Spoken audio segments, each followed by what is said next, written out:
கர்த்தருடைய பரிசுத்த நாமத்திற்கு மகிமை உண்டாவதாக. இன்றைய வசனம் ஆதியாகமம் 21வது அதிகாரத்தில் 1வது வசனத்தில், கர்த்தர் தாம் உரைத்தபடியே சாராளுக்கு செய்துள்ளார். அப்போ ஆண்டவர் சாராளுடைய வாழ்க்கையில் என்ன சொன்னாரோ ஆண்டவர் அதை செய்து முடித்தார். பிள்ளையை தருவேன் ஆண்டவர் சொன்னார். அதே போல் கர்த்தர் அந்த குறித்த நேரத்தில் கர்த்தர் கொடுத்த அந்த வாக்கு தத்துவத்தை அவருடைய வாழ்க்கையில் நிறைவேற்றினார். கர்ப்பம் செத்து போன நிலையிலும் பிள்ளை பெற முடியாத சூழ்நிலை கூட ஆண்டவர் சொன்ன வாக்கை கர்த்தர் அவன் வாழ்க்கையில் நிறைவேற்றி முடிக்கிறார். அவள் வாழ்க்கையில் ஒரு சந்தோஷத்தை ஆண்டவர் கொடுக்குறார். அதே போல் இந்த வார்த்தை கேட்குற ஒவ்வொருத்தர் வாழ்க்கையிலையும் ஆண்டவர் உங்கள் வாழ்க்கையில் என்ன சொன்னாரோ, என்ன வாக்கு தத்துவம் கொடுத்தாரோ அந்த வாக்கு தத்துவத்தை கர்த்தர் நிறைவேற்றப் போகிறார். 1 ராஜாக்கள் 8:15 கூட தாவீதுக்கும் தம்முடைய வாக்கினால் சொன்னதை அவர் கரத்தினால் நிறைவேற்றுகிறார்.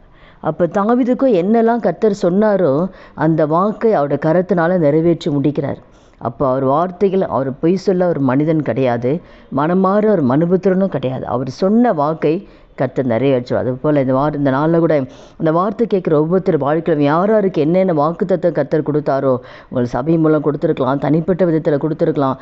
உங்களுக்கென்று கர்த்தர் கொடுத்த வாக்கு தத்துவத்தை, வாயினால் சொன்ன வாக்கு தத்துவத்தை ஆண்டவரோட கரத்தினால் கர்த்தர் நிறைவேற்ற போகிறார். நீங்கள் நினைக்கலாம், இத்தனை மாதம் ஆயிடுச்சே, இத்தனை வருஷம் ஆயிடுச்சே, என் வாழ்க்கையில் இன்னொரு வாக்குத்தத்தை வரலேன்னு சொல்லி நீங்கள் எதிர்பார்த்து கொண்டிருக்கலாம், அங்கலாய்த்து கொண்டிருக்கலாம். ஆனால் தேவன் வாக்கு கொடுத்ததை அவர் வாக்கு மாற மாட்டார். அதை நிறைவேற்றி முடித்தது போல உங்கள் வாழ்க்கையும் தாவீது வாழ்க்கையில் முடித்தார், சாராள் வாழ்க்கையில் முடித்தார். சொன்ன அத்தனை பேரோட வாழ்க்கையில் அவர் சொன்னதை செய்து முடித்தார்.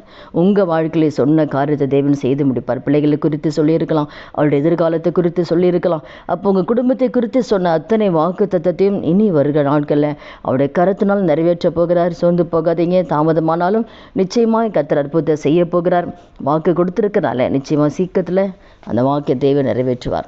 வாழ்க்கையில் பிள்ளைகளை குறித்த காரியங்களாக இருக்கலாம், திருமண காரியங்களாக இருக்கலாம், பிள்ளை செல்வத்துக்காக இருக்கலாம், ஆசீர்வாதத்துக்குரிய காரியமாக இருக்கலாம், என்னென்ன ஊழியத்துக்குரிய காரியங்களாக இருக்கலாம். என்ன வாக்குத்தத்தம் தேவன் கொடுத்தாரோ அந்த வாக்குத்தத்தம் உங்கள் வாழ்க்கையில் நிறைவேறப் போகிறது. நம்ப முடியாத காரியத்தை உங்கள் வாழ்க்கையில் செய்ய போகிறார். அதிசயமான காரியத்தை உங்கள் வாழ்க்கையில் தேவன் செய்து முடிக்கப் போகிறார். அதனால் சோர்ந்து போகாதீங்க. கர்த்தர் உங்கள் கூட தான் இருக்காரு, உங்களை நேசிக்கிறாரு. செபிக்கலாமா? துதிகள் மத்தியில் வாசம் செய்ய நல்ல தகப்பனே, இயேசுவின் நாமத்தில் சமூகத்தில் வருகிறோம். இந்த வார்த்தை கேட்குற ஒவ்வொருத்தர் வாழ்க்கையில் ஆண்டவரே, எப்படி கர்த்தாவே சாராள் வாழ்க்கையில் செய்து முடித்தது போல் ஆண்டவரே, தாவீதோட வாழ்க்கையில் சொன்னதை செய்து முடித்தது போல் ஆண்டவரே, இந்த வார்த்தை கேட்குற ஒவ்வொருத்தர் வாழ்க்கையில் சொன்னதை செய்து முடித்து ஒவ்வொரு வாழ்க்கையில் கர்த்தர் சாட்சியாக நிறுத்தும்படியாக ஜெபிக்கிறோம். அப்படியே செய்ய போகிற தயவுக்காய் நன்றி செலுத்துகிறோம். இயேசு கிறிஸ்து நாமத்தில் ஜெபிக்கிறோம் நல்ல பிதாவே, ஆமேன். கர்த்தர் நாமத்துக்கு மகிமை உண்டாவதாக.